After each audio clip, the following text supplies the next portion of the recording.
السلام علیکم، میں امداد سمرو۔ بڑی پیشرفت ہوئی ہے حکومت اور اپوزیشن کے درمیان مذاکرات کے معاملے پر، یعنی ایک امید پیدا ہو گئی ہے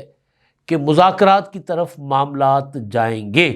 شرط کوئی نہیں ہے، اور کوئی شرط نہ ہونے کا مطلب یہ ہے کہ اپوزیشن نے حکومت کی کم از کم بڑی شرط مان لی یا اس کو خاطر میں لاتے ہوئے مذاکرات کی طرف قدم بڑھانے کا فیصلہ کیا ہے۔ اور عمران خان صاحب کی ضمانت بھی ایک شخص لینے کو تیار ہو گئے۔ اس سرزمین پر، اس دنیا میں کوئی 8 ارب کی آبادی میں ایک شخص بہرحال پیدا ہوئے ہیں جو کہتے ہیں کہ جی عمران خان صاحب کی میں گارنٹی دیتا ہوں، جو طے ہوگا وہ عمران خان صاحب سے میں منوا لوں گا، عمران خان صاحب سے میں دستخط کروا لوں گا۔ یہ حکومت کو کہہ دیا گیا ہے، اور اس کے بعد حکومت اگلے چند روز میں اپنے اس مذاکرات کے حوالے سے کوئی سنجیدہ جو ڈیلیبریشنز ہوتی ہیں، ڈسکشنز ہوتی ہیں، مشاورت ہوتی ہے، اس کے بعد کوئی قدم آگے بڑھانے کی پوزیشن میں ہوگی۔ ایک تو اس مدعے پر بات ہوگی۔ دوسرا، آج جو پاکستان کے حالات ہیں، ان حالات کو نظر میں رکھتے ہوئے اکثر ایک بات کہی جاتی ہے کہ کاش بینظیر بھٹو زندہ ہوتی تو شاید حالات یہ نہ ہوتے۔ آج ان کا 18واں یوم شہادت ہے، اور ان کو قتل کرنے کی، ان کو شہید کرنے کی جو وجہ تھی وہ پاکستان میں سیاسی تقسیم ختم کر کے، میثاق جمہوریت کر کے، پاکستان کو سویلین سپرمیسی پاکستان میں نافذ کرنے اور جمہوری اداروں کو زیادہ اسٹرانگ کرنے کی وجہ جو تھی وہ محترمہ بینظیر بھٹو کی تھی، شہادت۔ اور پھر جب ان کو شہید کیا گیا، قتل کیا گیا، تو ایک اور قیادت سامنے آئی، متبادل قیادت، جن کا میں تھوڑی دیر پہلے ذکر کر رہا تھا، عمران خان صاحب۔ گویا محترمہ بینظیر بھٹو شہید کی جو شہادت تھی، ان کے جو بینیفیشری پولیٹیکل ہوئے وہ عمران خان صاحب ہوئے، ورنہ بینظیر بھٹو، نواز شریف، 2 پارٹی سسٹم چل رہا تھا۔ بینظیر بھٹو شہید جتنی قداور شخصیت تھی، اور دوسری طرف نواز شریف صاحب جتنے قداور شخصیت تھے، تو کوئی اور بیچ میں کسی کے لیے اسپیس نہیں بن رہی تھی۔ حادثہ تھا، سازش تھی، یا جو بھی تھا، اس کا نتیجہ یہ تھا کہ عمران خان صاحب بینیفیشری ہوئے۔ تو محترمہ کی شہادت کے اوپر بھی ویڈیو کے آخر میں چل کے میں بات کروں گا، لیکن آغاز اسی سے کر لیتے ہیں، محترمہ کی شہادت سے، تاکہ مذاکرات کے معاملے کو میں آگے لے کر چلوں۔ میرے پاس وہ خبر ہے، اور بڑی میں نے ہر طرف سے کنفرم کر کے اس پر کام کر کے، میں نے کل رات کی ولاگ میں آپ کو بتایا تھا کہ میں بتاؤں گا آپ کو کہ عمران خان صاحب کو صحیح پکچر نہیں دکھائی جا رہی۔ تو کوئی ایسا بندہ جو عمران خان صاحب کو اصل پکچر جا کے دکھائے، اور 2-4 بار ملاقاتیں کرے، اور ان کو کہے کہ بھئی آپ تو کسی سراب کے پیچھے ہو، آپ جس کو پانی سمجھ رہے ہو وہ رن ہے، رن، وہ میدان ہے، چٹیل میدان، جس میں بندہ جاتا ہے تو غرق ہو جاتا ہے، واپس نہیں آتا۔ تو رن آف کچھ، ہم ریگستانی لوگ ہیں، ہمیں پتہ ہے کہ رن میں بندہ اگر رل گیا، سرائکی میں اور سندھی میں کہتے ہیں رل گیا، تو واپس نہیں آتا، بھٹک گیا اگر تو جو محترمہ بینظیر بھٹو شہید، ان کی 24 سال کی عمر میں تقریباً ان کے اوپر مصیبتیں اور مصائب میں ان کے والد صاحب کو گرفتار کیا گیا تھا، پھر شہید کیا گیا تھا، پھانسی چڑھایا گیا تھا۔ 30 سال وہ سازشوں کا مقابلہ کرتی رہی، 30 سال۔ ان کے والد کے قتل کے بعد ان کے بھائی کو قتل کیا گیا، چھوٹے بھائی کو، شاہ نواز کو، فرانس میں۔ اس کے بعد ان کی اپنی حکومت کے دوران سازش کر کے میر مرزا بھٹو شہید کو قتل کر دیا گیا کراچی میں، اور ان کی حکومت ختم کر دی گئی، اس سازش کا حصہ تھی۔ اور ان کو نااہل کیا گیا، ان کو ضیاء کے دور میں جیلوں میں ڈالا گیا، کیا کیا مصیبتیں نہیں تھیں۔ والدہ بیگم نصرت بھٹو، ان کا یہ لاہور میں جہاں میں بیٹھا ہوں، یہاں سے چند کلومیٹر پر قذافی اسٹیڈیم میں سر پھوڑا گیا، پولیس نے لاٹھی چارج کر کے ان کا سر پھاڑا تھا۔ لیکن انہوں نے مفاہمت، مزاحمت، یہ 2 چیزیں ساتھ رکھی تھی۔ تصادم انہوں نے کبھی نہیں کیا تھا، کسی ادارے کے ساتھ نہیں، کسی سیاسی مخالف کے ساتھ نہیں۔ جب ان کو 1997 میں اس وقت کے بدترین دھاندلی زدہ انتخابات کروا کے ان کو صرف 16 سیٹوں تک محدود کر دیا گیا تھا، تب بھی انہوں نے کہا تھا کہ میں اسمبلی میں کھڑے ہو کر مقابلہ کروں گی۔ یہی وجہ تھی کہ سیاسی میدان میں ان کی زندگی میں، چاہے وہ جلا وطن تھی،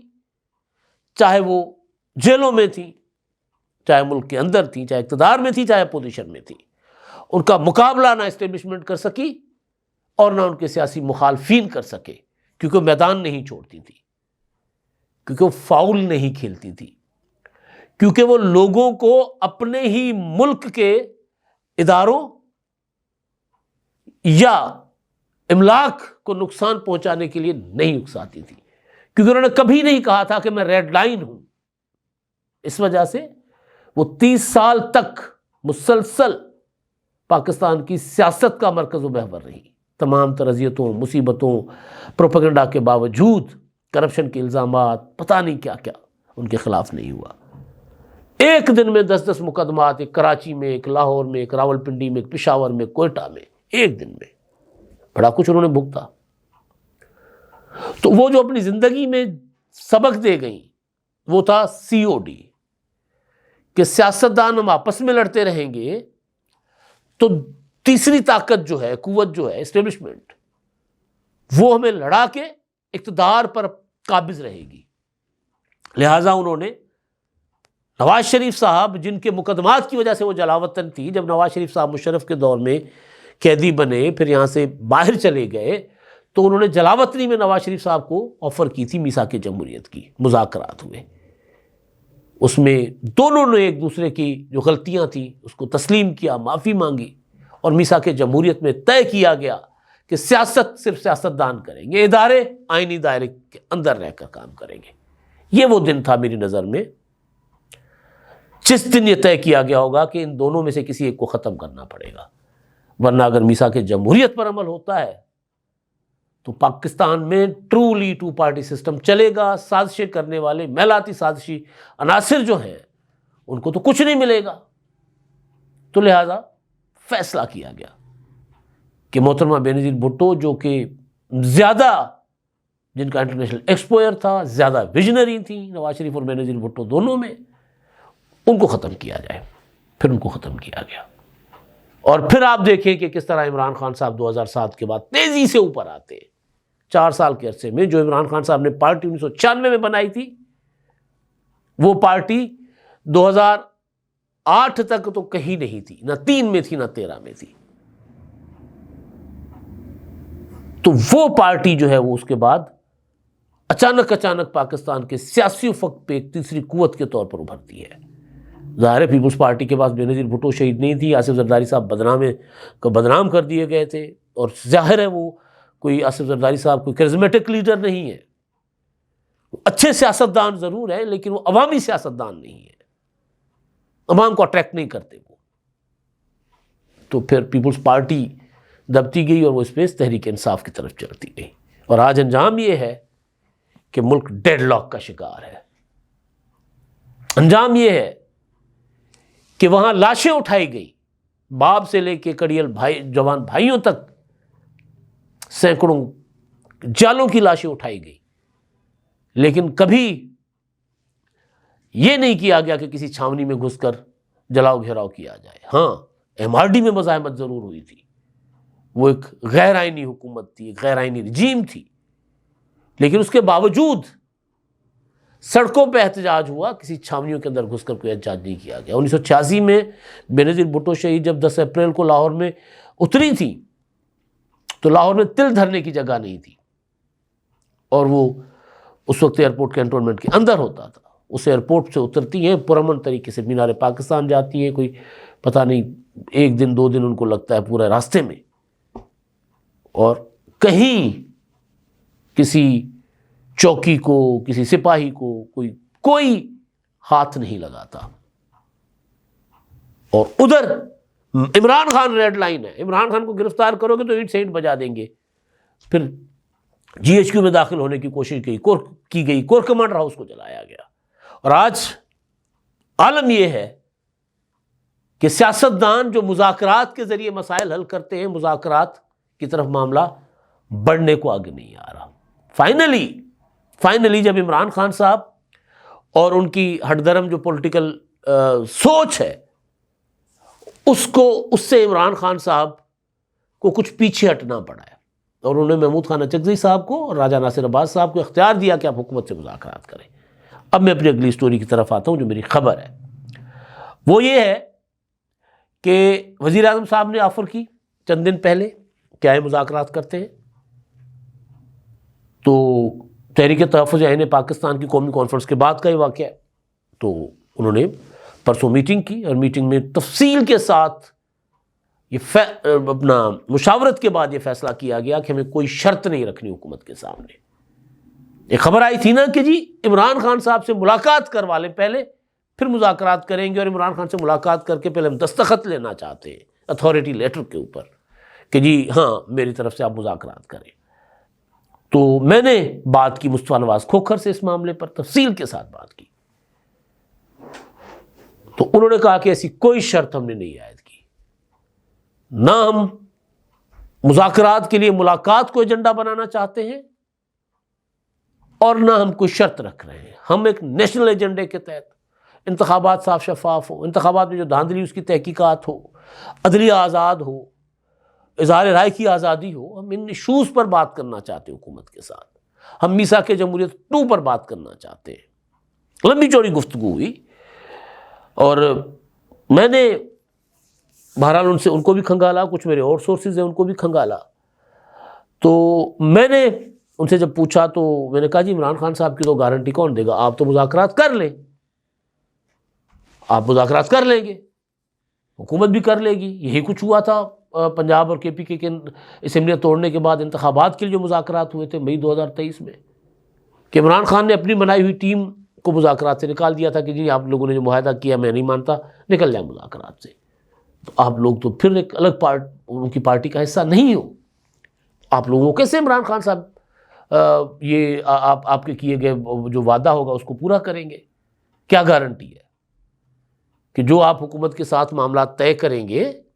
وہ عمران خان مان لیں گے؟ تو انہوں نے کہا کہ جی ہم مذاکرات جب حتمی سٹیج پر جائیں گے تو یقیناً ہمیں عمران خان صاحب سے ملاقات کی ضرورت ہوگی، وہ ہم کریں گے جب حتمی سٹیج پر۔ پہلے مذاکرات کا آغاز کر لیں، ٹیبل تو بچھائیں، ذرا اعتماد تو ایک دوسرے کے اوپر بحال کریں۔ دوسری چیز انہوں نے کہی جو میرے لیے حیران کن ہے کہ محمود خان اچکزئی صاحب نے یہ کہا ہے کہ جی عمران خان صاحب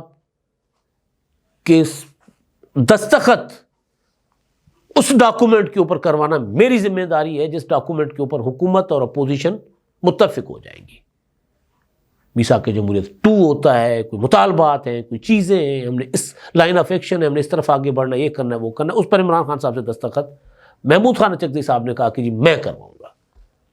میں حیران، محمود خان اچکزئی صاحب اتنی بڑی بات کیسے کر سکتے ہیں؟ انہوں نے کہا نہیں، محمود خان اچکزئی صاحب یہ بات کر رہے ہیں، شاید کوئی پیغام رسانی ہوئی ہو، عمران خان صاحب نے کہا ہو۔ اب جو اگلی چیز کہ تحریک انصاف یا عمران خان صاحب یہ سب کیسے مانیں گے؟ تو جو مذاکرات کی بات کرتے ہیں لوگ، بشمول بیرسٹر گوہر، بشمول آپ کو یاد ہوگا ایک بات کی تھی علی امین گنڈاپور نے،